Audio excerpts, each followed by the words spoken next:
Okay, so we're on day 5. My goodness, we've had so much going on this week. So, throat chakra, Vishuddha. Oh, it is also translated as soul's gate, space here in our throat. This is a massive energy center, which actually I don't know anybody that does not have an issue with on some form or another. Now, we know physically, if you've got problems upper part of your shoulders, in your neck, your throat, your jaw, your ears, even if you did as a child, this is a really interesting one just to think back. Did you have lots of throat infections or ear infections? Were you told as a child, well, don't say that. Don't speak unless I ask you to.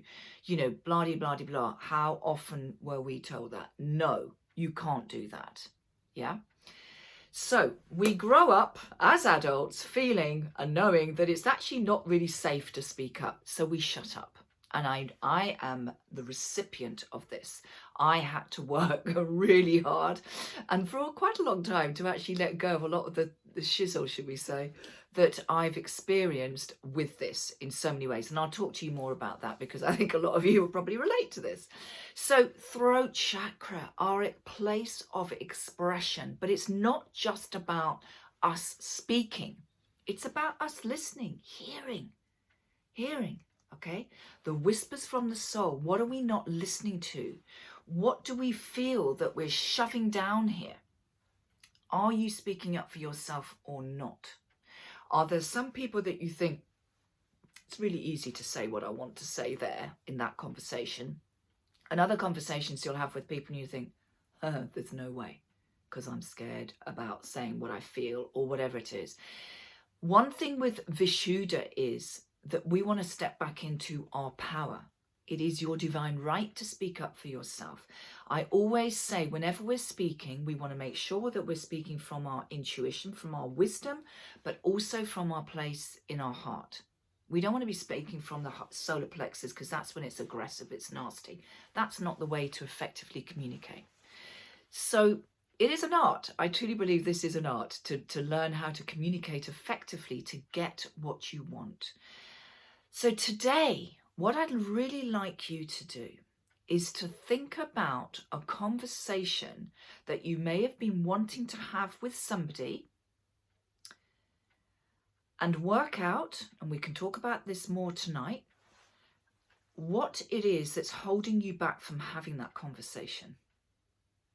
You might want to write it down and explore that a little bit more. But what happens when you think about having a difficult conversation with somebody when you want to go and then suddenly it's like, I just can't. The words just get stuck. You just get this lump in your throat. Okay? So just think about this. And if there is this conversation, another one of something, don't pick something that's too difficult or too challenging right now. But maybe it's also saying to somebody, actually, I can't do that. Saying no. Because I know as women also, we can be pretty good at just saying, yes, I'll go, I'll do that for you, da-di-da-di-da, and actually meanwhile you're thinking, I don't want to do it. So one thing that I will always say to people, instead of saying the N-O word, if you are invited somewhere or if you have been asked to do something at work, whatever it is, instead of actually just saying no, you could say, thank you so much for the offer. Always the positive first. But it doesn't work for me right now.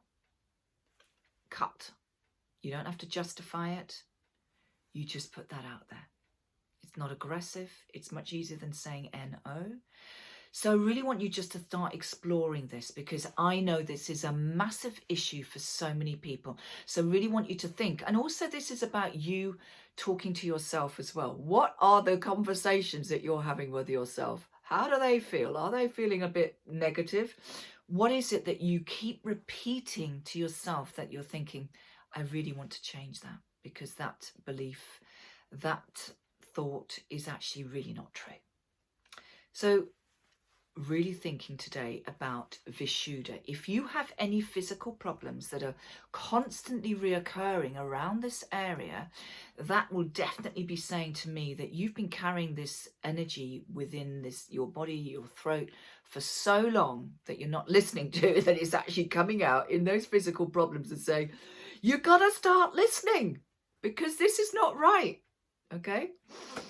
I know that because I ended up with a thyroid problem after my ex left because I didn't really speak up for myself for so long. I had to relearn and I got a physical problem. So there we go. I will look forward to having a great discussion around this tonight. So look forward to seeing you. And of course, please put your questions in the group. And if you can't think of anything directly, just bring it tonight and we'll have a look and we'll discuss it then. Okay. So really looking forward to seeing you later. Lots of love. Bye.